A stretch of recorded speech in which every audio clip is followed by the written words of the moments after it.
They called this fighter the disgrace of American industry. It was sent back like defective merchandise. Entire powers rejected it.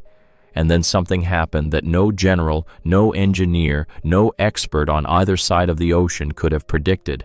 The story of a machine that was buried twice, on paper and in staff reports. A machine that destroyed its own pilots and yet became the weapon of the greatest aces of its era. How is that possible? Don't rush to conclusions. Nothing here is what it seems. Today you will learn how a rejected outcast pulled off the most incredible reversal in the history of military aviation.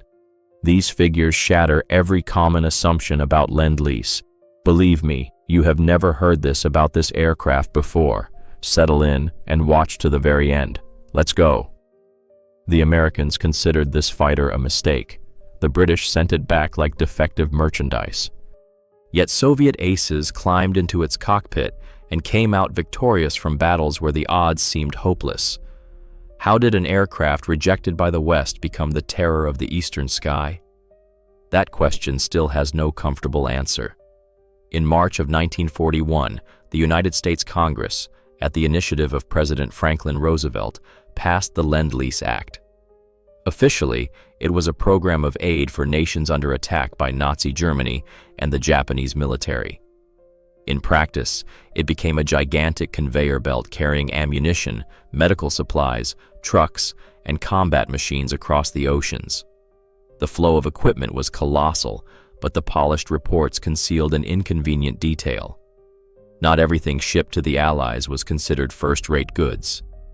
This relates to a story the West prefers not to remember. Among the thousands of machines sent to the Soviet Union was a fighter with a scandalous reputation. An aircraft its own customers had branded a failure. A plane British pilots abandoned after their first combat missions, a machine American flyers in the Pacific openly disliked. Its name was the Bell P-39 Airacobra. And what follows is a story that defies simple logic. The rejected fighter ended up in Soviet hands, and it was in this very aircraft that the top aces of the Eastern Front scored dozens of aerial victories. It was the Cobra that Alexander Pokryshkin chose, the second highest scoring pilot of the entire anti-Hitler coalition. This relates to the central paradox of the whole story. Why did a machine written off by some become a legend for others? The answer lies hidden in its bizarre design, and in the nature of the war raging in the East. A scandalous truth the designers preferred to keep quiet. The Bell P-39 was never designed as an aircraft. It was designed as a cannon, a flying gun carriage for a 37mm weapon. That is what industry was asked to deliver, and that is exactly what the Army received. Everything else, the wings, the cockpit, the engine, was an accessory to the barrel. The aviation press of those years stayed silent about it, a grave omission. By the mid-30s, Bell Aircraft was considered an upstart with no reputation. The young company from Buffalo desperately needed a major contract. Its first attempt fell flat. The heavy experimental fighter Airacobra YFM-1, built in a series of only 13 machines, turned out expensive, slow, and hopeless. The military frowned and turned away. For any other firm, that would have been a verdict. But Bell went all in. This relates to a decision that overturned every canon of aircraft design. In 1937, designers Robert Woods and Harlan Poyer took on a single-seat fighter project with an audacious idea at its core. Army specialists were mesmerized by the power of the M4 automatic cannon, 37mm in caliber. A single shell from that weapon tore an enemy aircraft to pieces. And Woods proposed the unthinkable, not to squeeze the cannon into a finished airframe, but to build the entire aircraft around the gun. The calculation was cynical and precise. The enormous cannon with its ammunition demanded space in the nose of the fuselage, exactly where every normal fighter carries its engine, so the engine would have to go. But where? The designer's answer stunned the military commission. Yet the contract was signed, and the machine went into development. In April of 1939, the XP-39 prototype took to the air for the first time. The all-metal monoplane with its unprecedented layout demonstrated test results that made the general's eyes light up. Orders came pouring in. This relates to the moment when no one yet suspected. The real drama of this machine lay ahead. The aircraft born around a cannon would pay a terrible price for its daring layout, and it would not be the designers who paid, it would be the pilots. An engine behind the pilot's back. Aviation had never seen anything like it. The Bell designers created a machine where nothing stood in its proper place. The 12-cylinder liquid-cooled Allison 5171 moved from the nose to the middle of the fuselage, directly behind the pilot's seat. The man in the cockpit sat with his back to a scorching motor producing 1,150 horsepower, a cannon in front, an engine behind. The pilot, caught between hammer and anvil. And even that was not the limit of engineering audacity. The motor sat in the back, but the propeller was up front. How to connect them?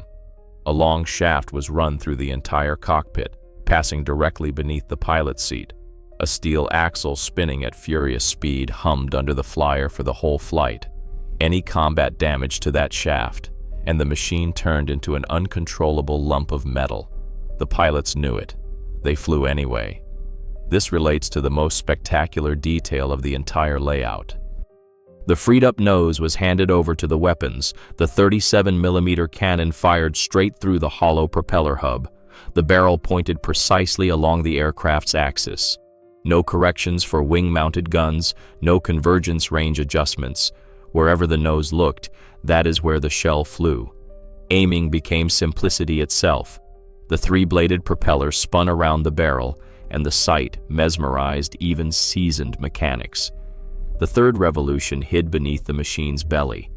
Instead of the classic tailwheel arrangement, a nose landing gear strut. Today, everyone builds aircraft this way, but back then it looked exotic, and the exotic turned out to be gold. The aircraft sat level on the ground. Taxiing visibility was superb, and landing even on a battered dirt strip carried no threat of nosing over. The machine did not pitch forward or flip onto its back. For the field airstrips of the coming Great War, a priceless quality. A beautiful scheme? Undeniably. But for every advantage of this layout, someone presented a bill. Moving the engine to the center of the fuselage shifted the machine's balance, and the aircraft became painfully sensitive to weight distribution. The moment the cannon's ammunition was spent, the center of gravity crept rearward, and the fighter changed its temperament right there in the air. A docile machine turned headstrong in a single second. This relates to a congenital defect that no modification could cure. The layout could not be fixed, only endured. It got worse. The engine in the center of the fuselage occupied the space where other fighters carried their protected fuel tanks. The fuel had to be forced into the wings. Thin, vulnerable surfaces, easily shot through. Every enemy burst into a wing-threatened fire. And the motor behind the pilot's back, for all its virtues, carried a sinister trait. In a hard crash landing, the multi-ton unit lunged forward by inertia, straight at the cockpit. The designers swore the mountings would hold. It would be the pilots who tested those oaths. There it is, the price of audacity. Every trump card of the Airacobra was poisoned. A perfect gun sight, but treacherous balance. Convenient landing gear, but gasoline in vulnerable wings. A clean nose, but a shaft under the seat and a motor at one's back. The inverted machine demanded a special kind of pilot, and very soon it became clear exactly what kind. 119 kilograms of armor. That is how much metal and bulletproof glass the designers hung on the Airacobra for the sake of one man's life. By the standards of the late 30s, unheard of extravagance. While in some countries fighters still flew with plywood seatbacks, the Bell Company built a genuine protective cocoon around the pilot. The newspapers could have written, "The Americans have created a flying safe," and that would have been only a slight exaggeration. Let us count in order. The machine's nose was covered by armor plates 7 millimeters thick. and the most critical sections were shielded by metal nearly 16 millimeters thick.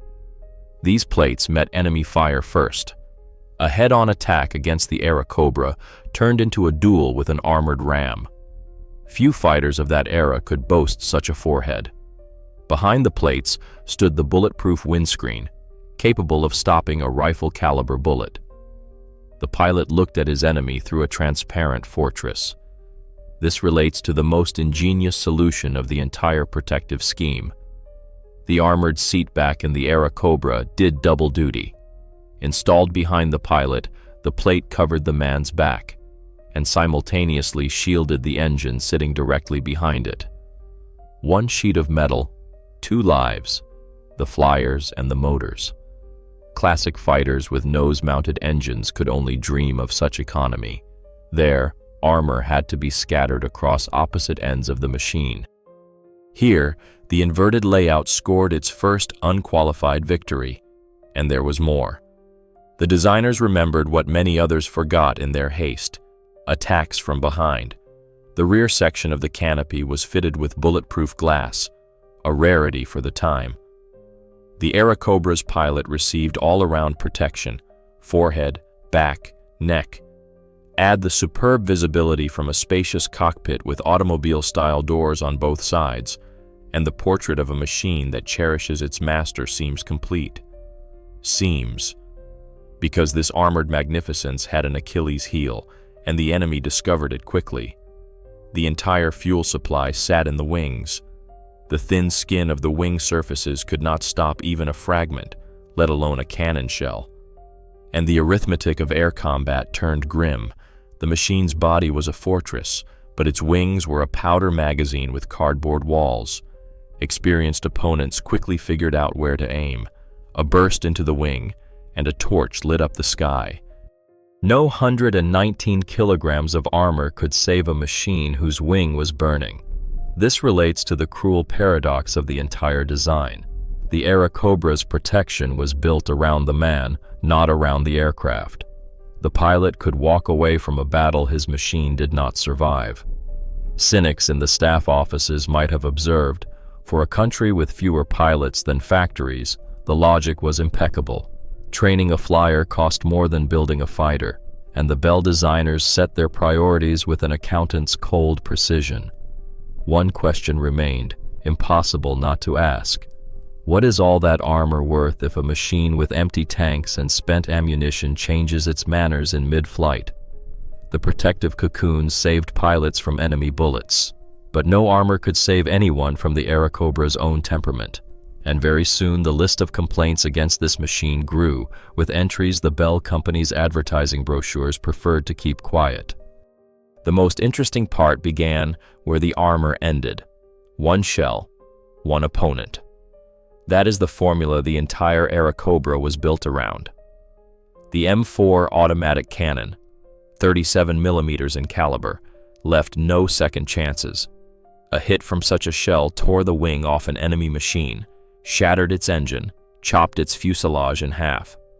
Fighters of that era with their rifle-caliber machine guns riddled an opponent with dozens of holes, and he kept flying.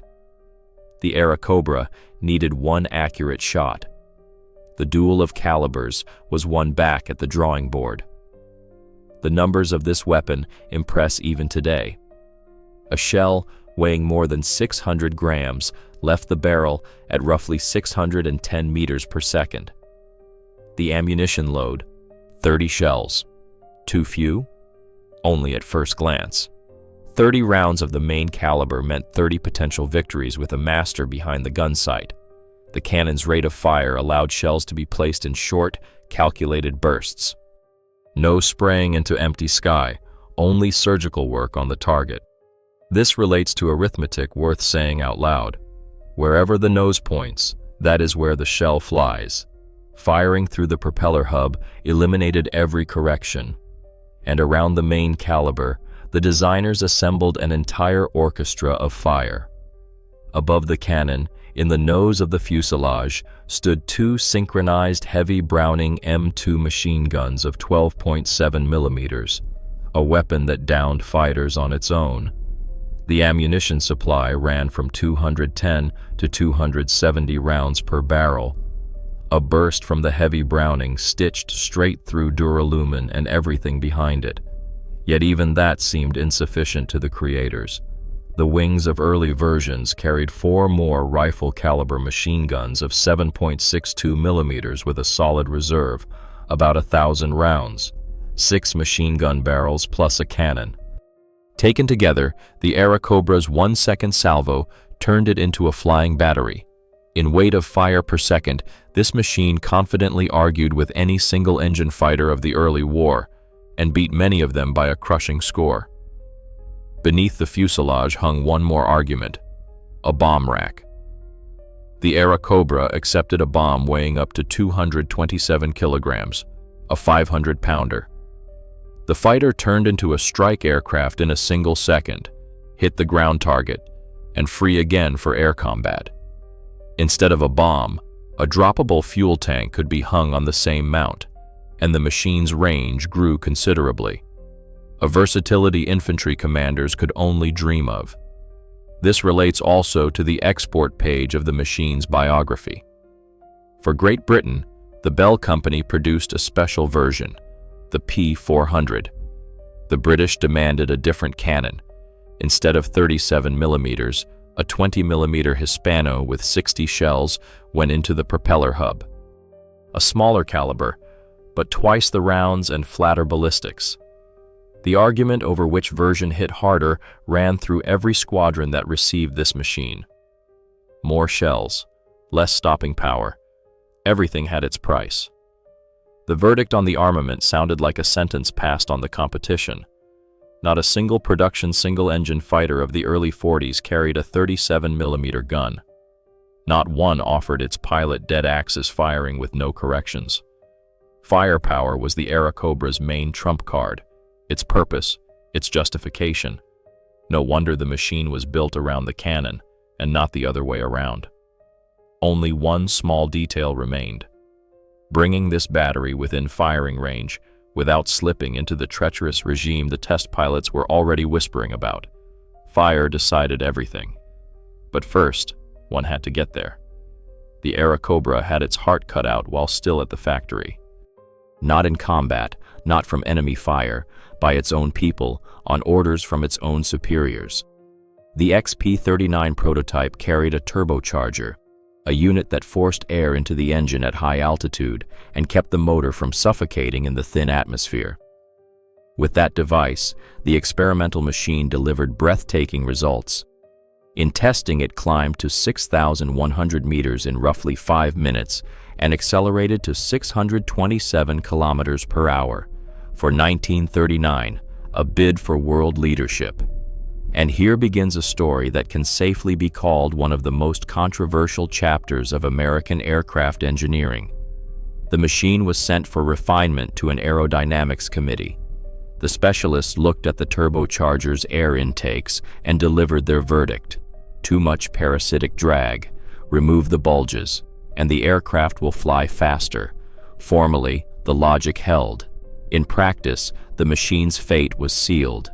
The turbocharger was removed entirely. This relates to a decision whose consequences echoed through the entire war. The production Airacobra received the Allison 5-1710 engine of 1,150 horsepower with only a mechanical supercharger, an honest mechanism, but feeble at high altitude. Down low, the motor pulled superbly, but the higher the machine climbed, the more noticeably the engine gasped. Above 4,000 or 5,000 meters, the fearsome fighter turned into an exhausted runner. Power dropped, speed melted away, maneuvers grew sluggish. The machine that chased records as a prototype stopped seeing the stratosphere in production. The dry numbers of the production machines put everything in its place. Maximum speed, around 600 kilometers per hour, and it was reached at medium altitudes, not where the war in the West was being fought. Cruising speed, about 380 kilometers per hour. Respectable? Certainly. But the advertising brochures had promised something entirely different. The gap between the promise and the production article became a scandal that the Bell Company worked hard to hush up. The customer expected a high-altitude thoroughbred and received a low-level brawler. And now the main question everyone asked: why? Why strip a fighter of altitude with your own hands in an era when air battles in the West were crawling higher and higher? Bombers operated at 6,000 to 7,000 meters. Escort fighters and interceptors fought even higher. Altitude was the currency of the air war over Europe and the Pacific, and the Airacobra was robbed of that currency before its first combat sortie. Supporters of the decision pointed to aerodynamics, to the immaturity of the turbochargers of those years, to deadlines and development costs. Critics answered briefly: the machine was ruined. This relates to a fork in the road where the fighter's fate could have turned out entirely differently. Had industry put the turbocharger into production, the Airacobra might have entered history as a high-altitude hunter, a scourge of bombers, a rival to the most decorated machines of the war. Instead, it entered history as the aircraft with a severed ceiling. Pilots in the West quickly passed their verdict. Above 5,000 meters, this machine had no business flying.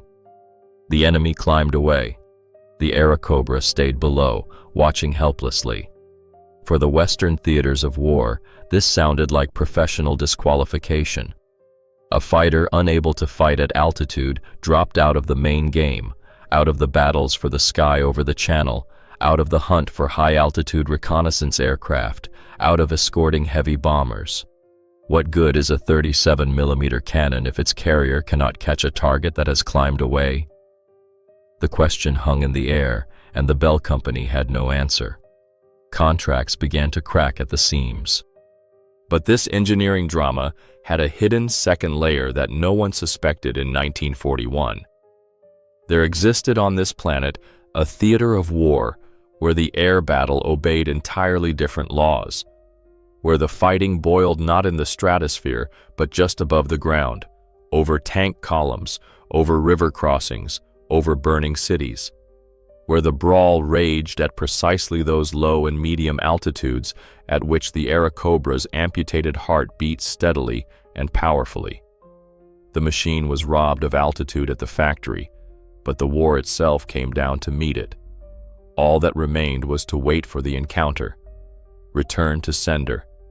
That is the stamp Britain effectively placed on an American fighter, one of the rarest episodes in the history of military procurement. In the spring of 1940, with storm clouds gathering over the islands, the British Purchasing Commission ordered hundreds of machines from the Bell Company. The contract was signed in haste, to the thunder of collapsing France, on the strength of the prototype's advertised figures. The paper promised a fast, high-altitude fighter. Paper, as everyone knows, endures anything. The very first weeks of service turned into a cold shower. In the autumn of 1941, the only British squadron rearmed with these machines flew a handful of combat sorties toward the French coast. And with that, the Airacobra's combat career in the Royal Air Force effectively ended. The pilots complained about everything at once, about a ceiling that did not exist, about a climb rate that melted with altitude, about a compass that went haywire after firing the nose guns. Over the channel, where the enemy operated at 6,000 to 7,000 meters, the low-altitude American turned out to be a guest from the wrong opera. This relates to a scandal that London preferred to bury quietly. Hundreds of machines already paid for were simply never accepted. Aircraft built to the British order were left searching for a new owner. Some of them, marked P-400, were hastily rushed to the Americans in the Pacific when Pearl Harbor struck. Another portion, and here history drops its first hint of the coming reversal, was offered to the Soviet Union. A great power had returned the goods the way one returns an ill-fitting coat to a shop. Who would line up for this machine after that? The Americans, however, had no choice. The war had crashed down on them overnight, and everything that could fly went into battle. Airacobras and requisitioned British P-400s met the enemy over New Guinea and Guadalcanal. The outcome was once again bleak. Japanese carrier fighters ran circles around the American at altitude, forcing the fight into airspace the suffocating Allisons simply could not reach. Pilots in the Pacific joked grimly that the P-400 was a P-40 with zero chance. Barracks rumor, a harsher verdict than any official report. In fairness, the machine worked hard down low. It strafed landing barges, covered infantry, hammered coastal positions. But an aircraft's fame is built not on honest dirty work, but on victories in the air. And victories at altitude there were none, nor could there be. This relates to the moment the fighter's reputation hit rock bottom. American headquarters openly filed the machine as second-rate. New groups converted to other types, while the Airacobra was shunted to secondary assignments, Alaska, Panama, training units. The assembly lines in Buffalo kept running, turning out hundreds of machines a month. Where was this flood supposed to go? The question stood point blank, and it sounded almost mocking. Who needs a fighter that cannot fly high? What use is a 37mm cannon if its carrier cannot catch targets in the stratosphere? What military attaché in his right mind would sign for a machine rejected by 2 air powers in a row? Logic suggested, close the project, stop the line, file the Bell Company into the ledger of American industry's failures. But here, the arithmetic of a world war entered the game. Under the Lend-Lease Act, the United States was committed to supplying equipment to nations fighting the common enemy. The Soviet Union, bearing the brunt of the onslaught, was requesting aircraft by the thousands.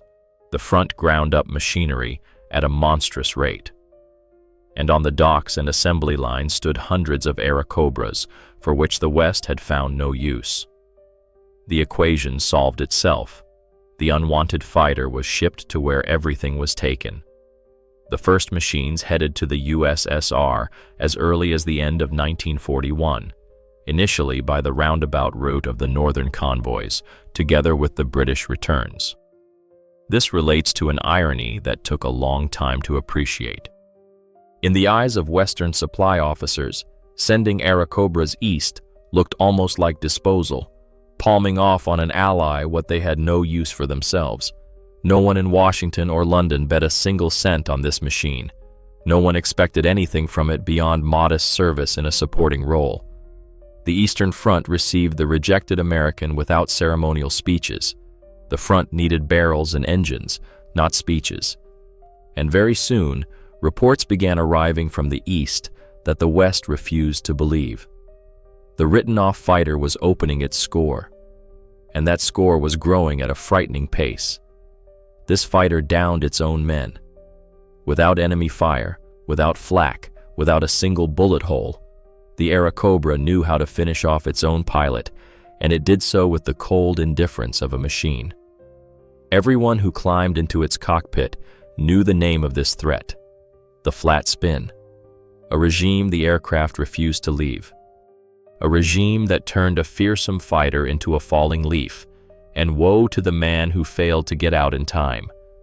The root of the evil sat in the same place as the machine's greatest virtue, its inverted layout. The engine in the center of the fuselage gathered the main masses near the center of gravity, and at first, this even pleased the pilots. The fighter eagerly snapped through fast turns. But the moment the balance crept rearward, the machine's temperament changed like weather over the sea, and the balance crept constantly. The nose cannon's ammunition spent, the nose grew lighter. The heavy machine gun belts used up, lighter still. A machine that took off docile became nervous and vindictive by the end of a fight. This relates to a trap that waited for the flyer at the worst possible moment. Pull the stick too hard in a steep, low-speed turn, and the aircraft stalled out. An ordinary spin was half the trouble. Pilots knew how to stop it. But the Airacobra had a signature move. It settled into a horizontal flat rotation, nose high, corkscrewing toward the ground. The controls in this regime responded sluggishly. The standard recovery methods failed one after another. The machine rotated smoothly, almost lazily, and that deceptive softness cost more than any violence. Altitude melted, seconds ran out, and every turn of the spin brought the ending closer. Soviet aviation paid the price of mastering this machine in full. Test pilots who probed the Americans' habits did not return from their flights. Sources differ on the exact number of losses, and arguing over figures here would be improper. One thing is certain: the battle against the Airacobra's flat spin was waged like a full-scale combat operation. In the spring of 1943, a test flight cut short the life's path of Konstantin Gruzdev, one of the country's most gifted test pilots, a man who shortly before had fought at the front. The machine recognized neither rank nor merit. Soviet specialists did what no one else had done. They took the unruly American's character apart, bone by bone. Pilots of the Flight Research Institute deliberately forced the Airacobra into flat spins again and again, work that chilled the chest of the most composed men. Dozens of intentional departures, scrupulous recording of every control input, the search for the saving combination. The result was a set of instructions that, without exaggeration, preserved hundreds of futures: how to recognize an approaching stall, how to work the controls, at what altitude to stop trying, and leave the machine. This relates to work the newspapers never wrote about, and it was worth more than many aerial victories. The engine proved a separate headache. The Allison forgave no carelessness. It demanded strict adherence to operating regimes, competent handling of revolutions and boost. Over-rev the motor and trouble followed. Connecting rods flew, bearings disintegrated, the oil system choked. Engineers worked out the operating regimes literally by laboratory method, grain by grain, on test stands and in flight. To the motor's whims was added the already familiar menace. In a rough, forced landing, the heavy unit behind the pilot's back lunged forward toward the cockpit. The flyers knew this trait and set damaged machines down with a jeweler's precision. There was no choice. The demands this machine placed on its pilot came with no discounts. Yesterday's cadet with a dozen flying hours was not the Airacobra's master but its hostage. The machine obeyed only a firm and educated hand. Precise stick work, constant speed control, a ban on sweeping jerks near the ground. Alexander Pokryshkin, according to the accounts of his comrades and his own recollections, judged the Americans soberly. Complex maneuvers at low altitude in this machine demanded total concentration. The slightest piloting error left no time for correction. The aircraft could depart at any moment, and the flyer had to feel the edge of the stall through his skin. This relates to the brutal selection the Airacobra imposed on everyone who flew it. It weeded out weak pilots mercilessly, and the list of flight accidents during conversion grew at a grim pace. But this medal had a reverse side that was not seen at once. The man who passed through the Airacobra school, who learned to walk the edge of its temper, received a weapon of terrifying power. The machine forgave no mediocrity, but to a master it answered with a return no good-natured average aircraft could give. The headstrong horse under a skilled rider became a beast of war. And on the Eastern Front, such riders were found in greater numbers than anywhere else. All that remained was to wait for the machine's character and the war's character to coincide. The war itself came down to meet the Airacobra. What counted as a verdict over the Channel turned into a ticket to the top league over the Kuban.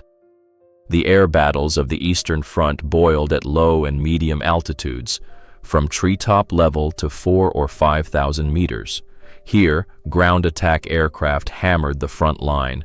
Here, dive bombers worked over the river crossings. Here, artillery spotters hung above the gun positions. And the fighters fought right there, above the battlefield, in full view of the infantry.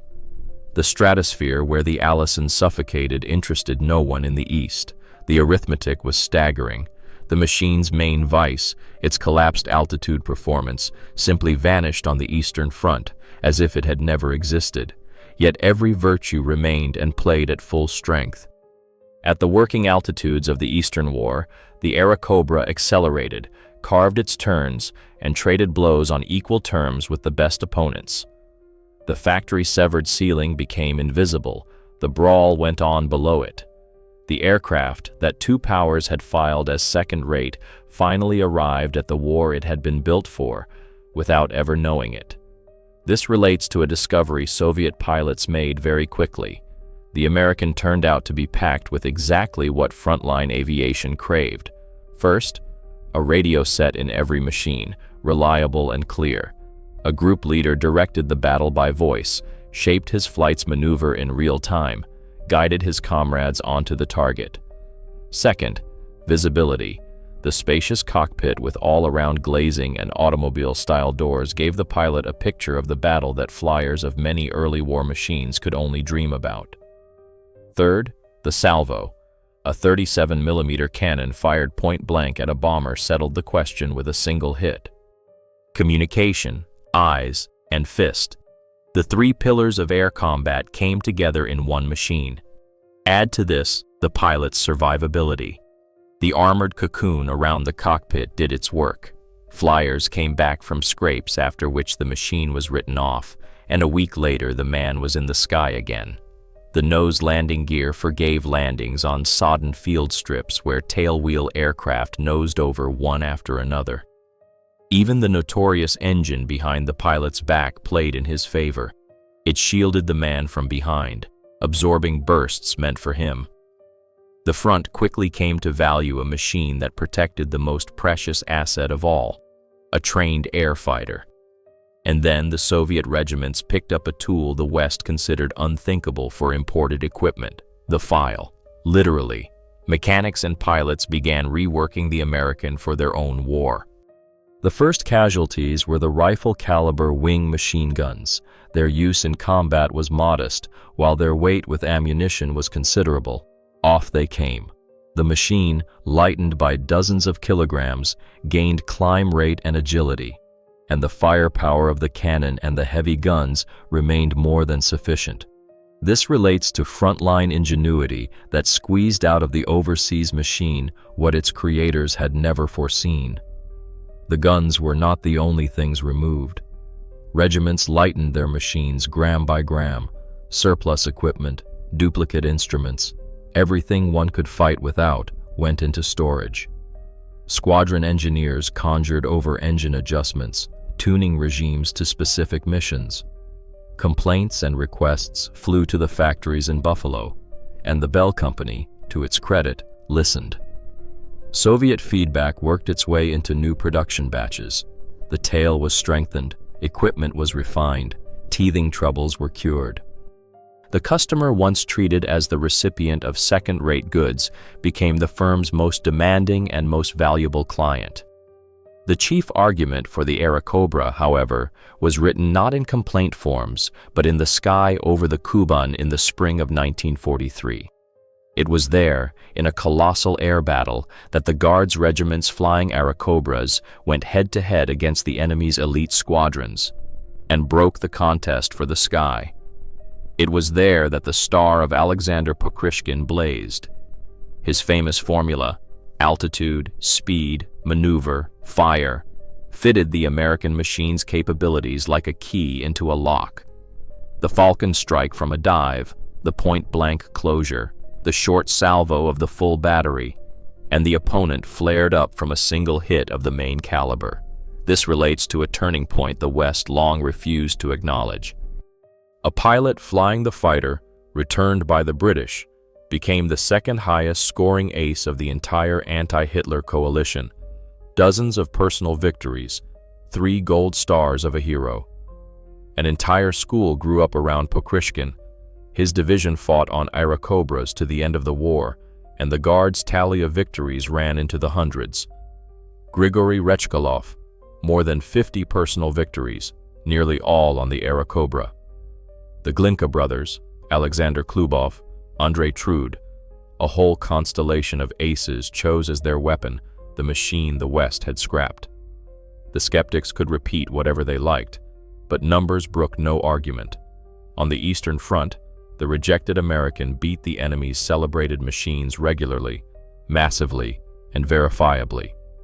German pilots who only yesterday had looked down on Lend-Lease equipment began treating the sharp-nosed silhouette with pointed respect. Radio intercepts carried the warnings the enemy exchanged upon meeting the Guards' regiments. The machine acquired what it had lacked from birth, a fearsome reputation, and that reputation was forged not in Bell's advertising brochures, but in the hands of pilots who tamed the unruly temperament and put it to work. All that remained was to draw the final balance, and that balance would sound louder than any speech. 4,952 machines. Remember that figure. It rings louder than any memoir and stings sharper than any speech.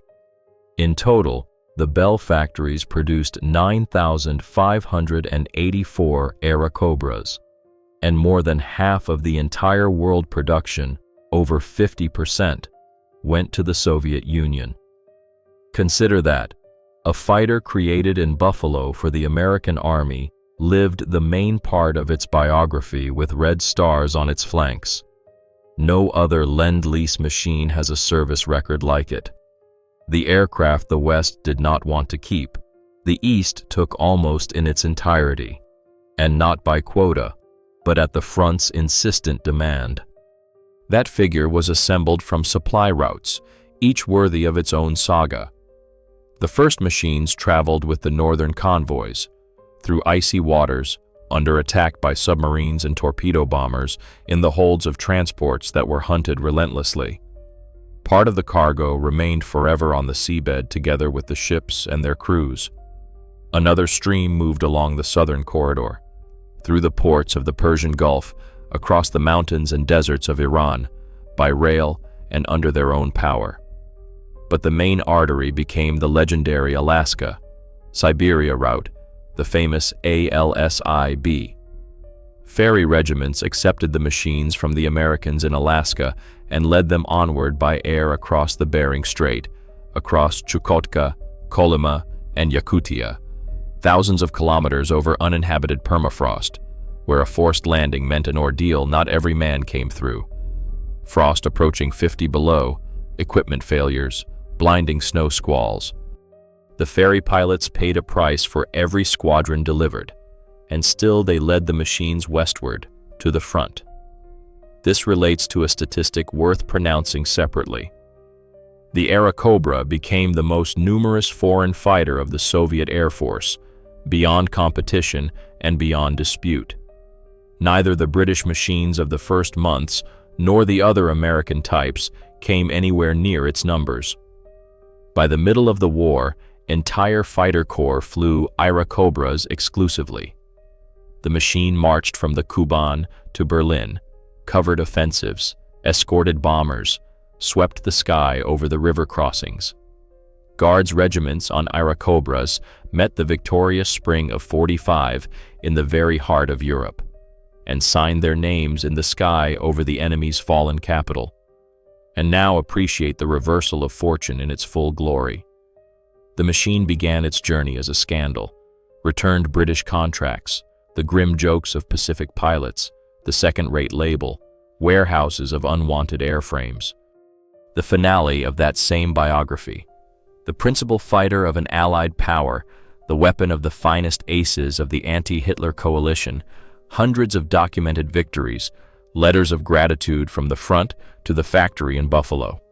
The Bell Company, yesterday counted among the failures, was buried in orders and working 3 shifts for its eastern client. Now that is what rehabilitation looks like.